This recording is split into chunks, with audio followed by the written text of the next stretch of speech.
Bienvenue sur Rap and Foot, c'est Linux.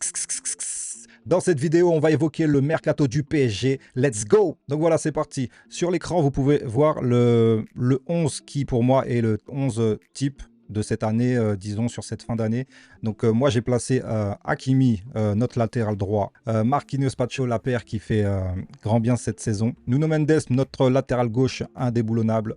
Une centrale avec Vitinha, Joao Neves et Fabian Ruiz. Et notre attaque, j'ai mis plutôt Barcola côté droit, tout simplement parce que pour varier les attaques en fait, avec sa vitesse, Dembélé et Kvaratskhelia côté gauche. Voilà, ça je pense que à un joueur près, et en plus ce que j'ai fait, je vais le mettre tout de suite parce que je l'ai oublié, notre cher, je l'ai vraiment oublié, notre cher Donnarumma. Attendez, on va faire ça en live et en direct. Voilà, on va pas l'oublier. 2 N, 1 R, 2 M. Donnarumma, voilà, faut pas l'oublier, on le fout au cage. Allez hop, c'est bon. Voilà, donc pour moi, ce 11 me semble être celui, entre guillemets, titulaire, parce qu'on sait qu'avec Luis Enrique, ça change assez souvent, et il a bien raison pour faire reposer nos cadres, pour que tout le monde ait du temps de jeu et que tout le monde soit concerné. Voilà. Donc dans cette vidéo, on va voir que il y a des départs et il y a des arrivées qu'on espère ou qu'on projette. Mais en tout cas, il y a des départs. On va s'occuper d'abord des départs. Des départs, moi, je vois clairement, disons, ceux qu'on ne compte vraiment pas. Il y a des joueurs sur qui on ne compte vraiment pas pour la saison prochaine. Donc je pense, vous l'avez deviné premièrement directement, à Sanchez, Renato Sanchez. Voilà, je vais le mettre là. Renato Sanchez. Le petit 5, c'est ce que j'estime qu'on pourrait en tirer. Pour moi, on ne pourra pas en tirer plus de 5 millions, voire même une rupture de contrat. Bon, à voir les clubs intéressés, là où il est actuellement, ça pourrait faire l'affaire, disons, mais en tout cas, on s'en sépare définitivement cet été. Sanchez, bon, je le mets quand même à 5 millions, si quelqu'un en veut, qu'il vienne le prendre, et je lui amène directement. On enchaîne avec Solaire. Solaire, je suis sûr que même beaucoup d'entre vous l'avaient oublié celui-là, mais pour moi, on peut en tirer 15 millions. 15 millions, ça reste un bon joueur de complément. Il n'a certes pas le niveau pour le Paris Saint-Germain actuel, disons, mais il ferait l'affaire de pas mal d'équipes. Donc pour moi, j'estime qu'on peut en tirer 15 millions. Et pourquoi pas un retour en Espagne, selon les sources, ça se dirigerait plutôt vers là. Voilà, on enchaîne avec Kimpembe. Désolé, je suis désolé pour les amoureux, pour les amoureux des Titi, mais Kimpembe, je m'en sépare cet été. Kimpembe, je m'en sépare cet été malheureusement, mais moi je suis pas dans un mood sentimental. Je vois tout simplement qu'il arrive à se blesser, même en ne jouant pas, qu'il arrive à se blesser à l'entraînement. Je ne le vois pas retrouver son niveau. Clairement, il a eu un top niveau à un moment, mais il faut savoir faire trêve du passé. Et pour moi, Kimpembe doit se trouver un nouveau challenge, tout en gardant cette attache au club, bien entendu. Mais Kimpembe, pour moi, si on arrive à en tirer 10 millions, on espère pour lui une bonne suite. Mais pour moi, dès cet été, je m'en sépare. Voilà, Kimpembe, 10 millions. Ensuite, j'enchaîne avec Skriniar. Skriniar qui fait une bonne du coup demi-saison là où il est arrivé en Turquie. Apparemment, ça serait un bon accord pour un départ. Donc pour moi, il ne faut pas trop en tirer parce qu'on l'a eu quand même, je vous rappelle, gratuitement. Donc 10 millions, voilà quoi. On s'en sépare dès cet été. Il nous rapporte, il nous renfloue un peu les caisses, on renfloue un peu le salaire qu'on lui a donné parce qu'effectivement, c'est un gros salaire au PSG. Donc voilà, on lui souhaite bonne continuité. Mais Skriniar, ciao. Kang In Lee, pour ceux qui vont me tomber dessus, moi, Kang In Lee, j'en fais un sortant dès cet été. Et il faut profiter qu'il ait encore une cote. On l'a acheté 22 millions, rappelez-vous, à Majorque. Pour moi, on l'a déjà rentabilisé. Que ce soit avec les tournées asiatiques, le merchandising, clairement, on l'a déjà rentabilisé. Sur terrain, j'estime moi qu'il ne nous apporte plus assez. C'est très stéréotypé son jeu. Il tourne sur son pied gauche tout simplement et beaucoup de passages en arrière. J'ai du mal à apprécier son jeu dans ce PSG actuel. Je répète encore une fois, ça reste un bon joueur pour moi, mais en dehors de Paris. Donc voilà, Kang In Lee, j'espère en tirer 25 millions. 25 millions, voilà. On enchaîne avec Mukiele, pour ceux qui avaient oublié, prêté à Leverkusen. Qui fait pas une mauvaise saison. Donc, vu le départ annoncé de Jeremy Frimpong à Liverpool, qui vont en tirer, je crois, 35 millions, on peut potentiellement le vendre 15 millions. C'est pas déconnant, sincèrement, c'est pas déconnant. Et il mérite de retrouver un club où il a plus un plus grand rôle, disons. Donc voilà, Mukiele, t'es un bon gars, mais tu pars. Ensuite, Asensio, vous le voyez, pour moi, je l'estime à 20 millions. À 20 millions, Aston Villa est plutôt prêt à lever cette option qu'on avait posée. C'est vrai qu'il a fait une bonne demi-saison à Villa. Je pense qu'ils auront besoin dès l'année prochaine de joueurs talentueux comme lui. Moi, je ne vois aucun inconvénient à ce qu'il parte. Son temps est révolu, comme on dit, à Paris. 20 millions, merci pour tout, au revoir. Et je termine aussi nos ventes par Kolo Muani. Voilà, le pactole. Je l'ai mis à 50, je vais même descendre, je pense, à 45. Aux dernières rumeurs, c'est la Juve qui serait prêt à réenchaîner un prêt avec du coup une option d'achat obligatoire pour l'été 2026. Donc si c'est pas noué là-bas, moi je suis OP pour ça, sachant qu'il va revenir, s'il revient à Paris, ça sera vraiment que pour cirer le banc et des minutes grattées, quoi. Mais je lui donne pas un grand rôle chez nous, c'est dommage. J'ai adoré ce transfert dans le sens où Kolo Muani, c'était un joueur qui voulait vraiment venir à Paris. C'est dommage que la fusion du transfert n'est pas greffée, tout simplement. Donc Kolo Muani, on lui souhaite une belle carrière, mais ça sera en dehors de Paris. 50, donc plutôt 45, 50 à négocier. Ça sera à négocier, monsieur Campos. Ok. Donc avec tout ça, on calcule alors 5 plus 15, 20, 30, 40, 40, 40, 55, 55, 60, 80, 80 plus 20, 100, 150. Voilà, on a un package grosso modo à 150 que je réduirais par rapport aux marges de négociation, que je réduirais à, allez, disons, 140. 140 millions juste pour des ventes. Je vous rappelle que le PSG, pour cet été, dispose d'une enveloppe entre 130 et 160 millions d'euros hors vente, du coup. Donc imaginez la force de vente qu'on aura cet été, à savoir avec une échelle haute à 160 millions déjà actés, plus potentiellement des ventes pour 140. Allez, on arrondit tout ça. On est quasi à 300 millions qu'on peut dépenser cet été. C'est vraiment pas mal.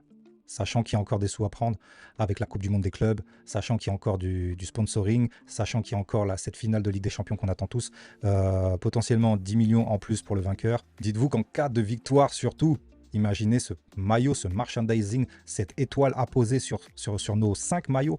Apparemment, on va disposer de 5 maillots pour la saison prochaine. Vous imaginez juste le marketing. Moi, personnellement, je voudrais un maillot étoilé. Donc, ils vont m'avoir sur ça. Ils vont m'avoir, ils vont prendre mes sous. Et ce n'est pas que moi. C'est clairement tous les supporters du PSG qui vont contribuer à ce marketing si tout se fait comme on le veut, en fait. Donc, voilà. Globalement, on a dit 300 millions de budget pour ce mercato d'été. C'est une dinguerie. Je ne sais pas si vous imaginez. Ne serait-ce que vous dire qu'on n'a pas tant besoin que ça de joueurs. On va pas faire partir là, vous savez, 2, 4, 6. Moi, j'estime à 8 départs. 8 départs cet été. Et disons, grand max, ouais, on irait jusqu'à 7 arrivées. Mais je ne pense pas qu'on aura 7. Pour moi, si on en fait 3, 4 pour combler 8 départs, ça sera parfait. Lucho l'a dit en plus, ce PSG est difficilement améliorable. Et c'est là qu'on se rend compte. On a atteint un tel niveau qu'il est vraiment difficilement améliorable. On aurait du mal à retirer un élément pour en greffer un autre, à part dans une rotation saine. C'est ça que je vous dis. Clairement, bon, on va passer directement sur les arrivées, qui je vois. La saison prochaine, on a un Hakimi. Déjà que cette année, il a été utilisé mais à maintes reprises et très peu de rotation. Il n'y a que dernièrement qui souffle. Mais dites-vous que l'année prochaine, il va enchaîner la CAN. Donc on va se passer de lui de décembre à janvier, il me semble. Il faut à tout prix recruter à ce poste. Warren ne va pas refaire une deuxième saison comme ça et ça serait pas compréhensible, tout simplement, parce qu'on a la marge financière pour pallier à ça. Donc comme vous avez pu le voir récemment, il y a eu des rumeurs sur notamment un joueur qui s'appelle Joel Ordonez. Je vais vous afficher tout de suite les dernières tendances pour Ordonez. Voilà. C'est un Équatorien coéquipier de Pacho en sélection. Regardez l'âge, il a seulement 21 ans. Il vient de prendre 21 ans en avril dernier. Évalué sur Transfermarkt à 26 millions. Défenseur polyvalent, sachant que c'est un titulaire de Club Bruges qui a fait la Ligue des Champions, vous l'avez vu, cette saison, qui a plutôt pas mal performé, j'estime, pour le statut de leur club. Titulaire indispensable pour eux. Toujours très bien noté dans les matchs, surtout les matchs récents. Plutôt polyvalent en sélection, il est utilisé comme latéral droit, donc c'est quelque chose que Lucho apprécie grandement. On pourrait faire souffler Hakimi en mettant Ordonez et en ayant un très bon niveau, sachant qu'il est perfectible, et sous Luis Enrique, imaginez le joueur que ça peut devenir, en fait. Donc Ordonez, moi je suis tout à fait pour, sincèrement. Regardez, je vous l'ai mis à 35 millions, c'est pas déconnant.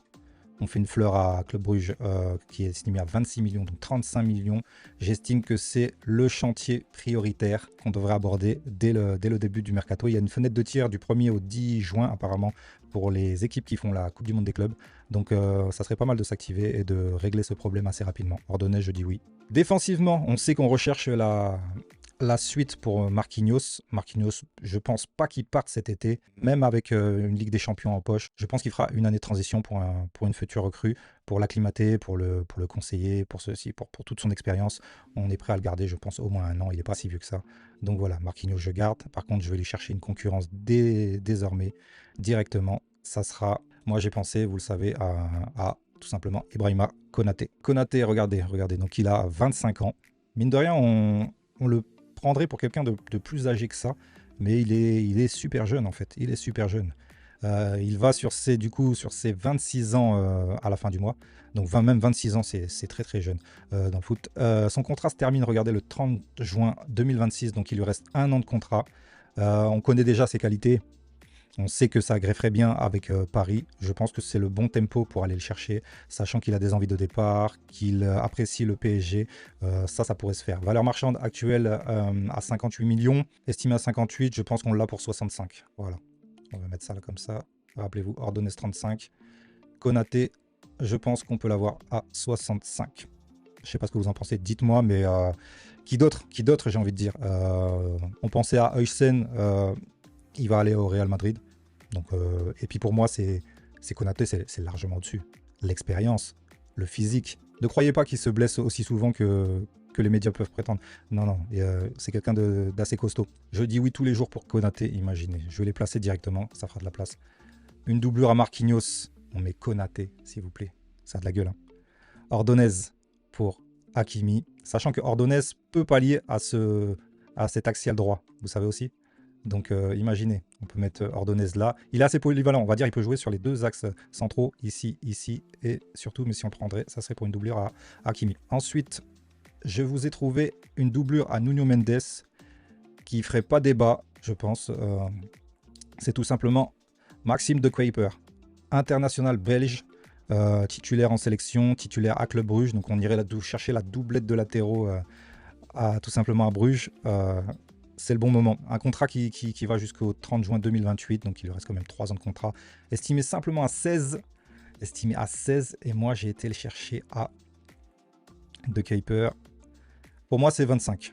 Voilà, à 25 on peut le choper. On est dessus depuis pas mal de temps, donc je pense qu'on peut vraiment régler assez vite ces problèmes qu'on a pour une rotation chez nos latéraux. Voilà. Pacho, j'y touche pas. Pour moi, en interne, on a déjà ce qu'il faut. Hernandez peut pallier. Si on a une très belle rotation comme ça, il y a de quoi faire. Pour la défense, je reste sur ça. Ordonez, Konaté, De Kuiper. Et voilà. Ensuite, on va s'attaquer au milieu de terrain. Au milieu de terrain, pour moi, j'estime qu'il faut absolument, dès l'année prochaine, refaire remonter Vitinha. Fabian et Vitinha doivent être en rotation pour ce poste-là. Et il faut absolument trouver quelqu'un qui tienne la baraque ici. À la fois physique, à la fois expérimenté, à la fois technique.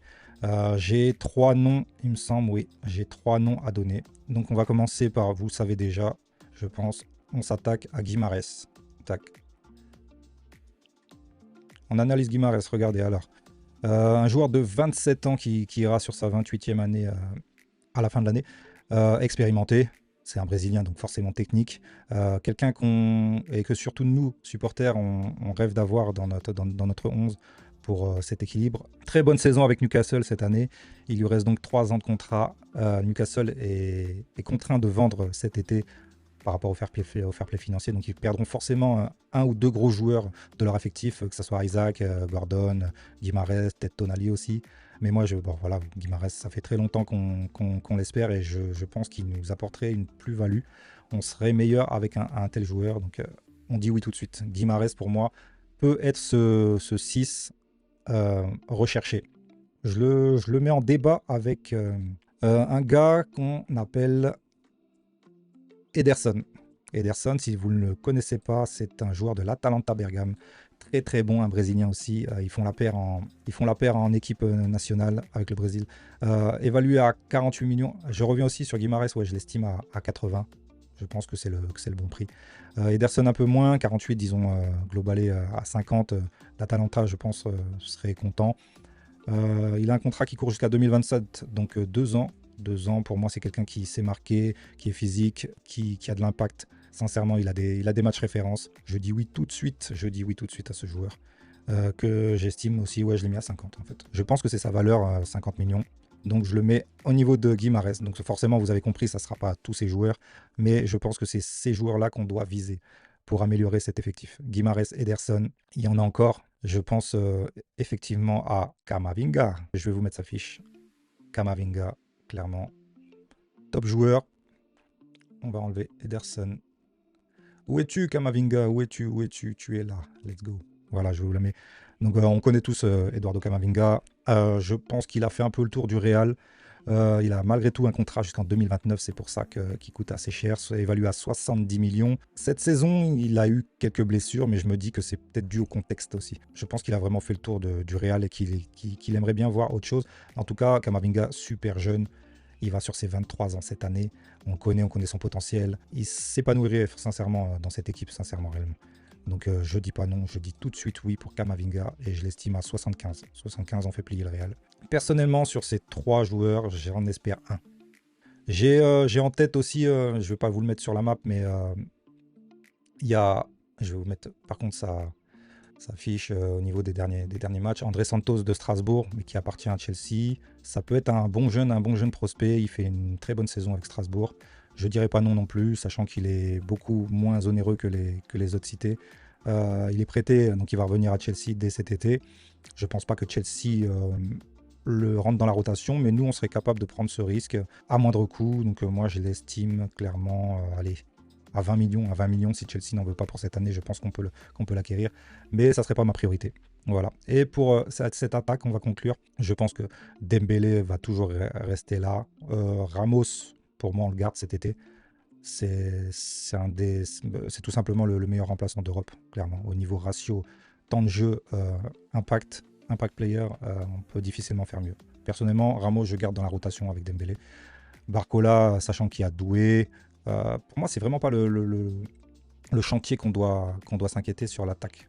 Vraiment, sur l'attaque, on est assez fourni. Donc voilà, je ne pense pas qu'on fasse défaut. Peut-être prendre quelqu'un d'ultra chirurgical devant. Est-ce qu'on reviendrait sur une piste Lookman? Est-ce qu'on lâcherait un gros Yébi pour, je sais pas, un grand attaquant? On entend parler de Rodrigo. Est-ce qu'il veut venir? Ça, je ne pense pas. Mais par contre, je ne vais pas sur des Guirassy, comme je l'ai entendu assez récemment. Je ne vais pas sur un Guirassy qui a déjà 29, bientôt 30. Pour un contrat de 5 ans, non. On va rester dans notre projet, tout simplement. Et voilà, et le dernier que j'ai pensé, c'est bien sûr, c'est Akliouche. Akliouche sur sa fiche, je vais vous le mettre tout de suite. Viens là, mon petit, viens là, voilà. Très bonne saison avec Monaco, un bête de prospect, quoi. C'est super jeune, il vient de prendre ses 23 ans. Il a un contrat jusqu'en 2028, donc il lui reste 3 ans avec Monaco, qui est OK pour le libérer cet été. Par exemple, cette année, c'est 31 matchs de championnat. Je parle juste de championnat. 5 buts et 10 assists. Donc, quand tu vois ce ratio, tu sais déjà que c'est un joueur très collectif.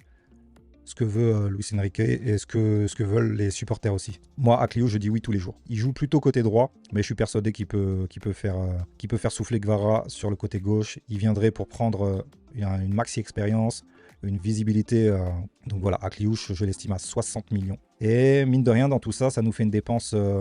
Alors, De Kuiper 25, Konaté 65, ça nous fait 70-90. Ordonez à 35, 90, on est à 125. 125 et 60, on est à 185. Et 185, tu te fais plaisir avec un des trois là. 185, allez, disons, on va arrondir, on est sur du 250 millions. Pour une rentrée d'argent, je vous le rappelle, entre 130, 140, 150 millions au niveau des départs. Et surtout l'enveloppe de base. Donc on est parfaitement dans le budget.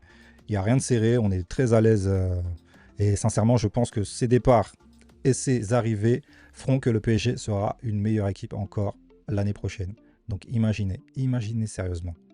C'est déjà une dinguerie cette année, on est franchement gâtés. On ne s'attendait vraiment pas à ça, mais Luis Enrique a fait un tel travail. On ne peut que le remercier. Merci pour tout. Et voilà, en tout cas, ma vidéo va se finir. Elle est assez longue pour une fois. J'espère que vous avez été jusqu'au bout. J'espère que vous pouvez me donner de la force avec des petits likes. Surtout votre abonnement, et c'est la meilleure des récompenses si vous pouvez me suivre sur du long terme. En tout cas, la chaîne est toute nouvelle, je vous rappelle. Et voilà, elle est consacrée au PSG, à notre club. Et sachant qu'à côté, je suis moi-même artiste rap, je vais aussi faire des vidéos en parlant de rap. Et voilà, et vous faire découvrir aussi mon univers, mais petit à petit. En tout cas, merci à tous, merci d'avoir suivi jusqu'à là. Et je vous dis à la prochaine sur Rap and Foot. C'était Linux.